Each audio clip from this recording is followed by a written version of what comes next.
镜头记录的是犀角丝葵的毒液采集流程。操作者使用蛇钩从饲养盒中将蛇安全取出，并置于操作台面上，准备进行下一步的头部固定。犀角丝葵的头部前端赫然长着2枚竖起的角，这是它和加蓬丝葵最明显的区别。犀角丝葵与加蓬丝葵的体表花纹非常相似，容易混淆，只看花纹不看角，常常会认错。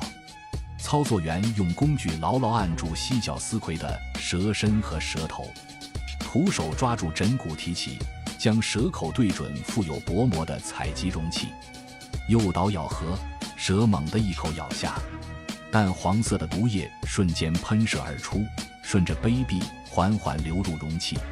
犀角丝葵张开嘴的那一刻，2根又长又弯的毒牙赫然暴露。下一个被取出的是眼镜王蛇，它在饲养盒中感知到外界刺激，立刻竖起前身，进入典型的防御姿态，以威慑潜在威胁。该蛇性情凶猛，攻击性强，攻击速度极快，操作者都必须保持安全距离。操作员使用蛇钩将其从饲养盒移出。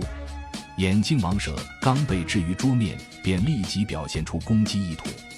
操作员将眼镜王蛇重新置于操作台上，使用蛇夹固定其头部，随后徒手抓住枕骨将其提起。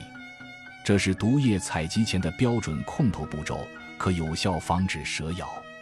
操作员将蛇口对准附有薄膜的采集容器，诱导咬合。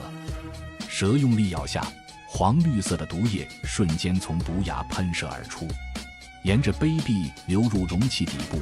这是眼镜王蛇毒液的典型外观。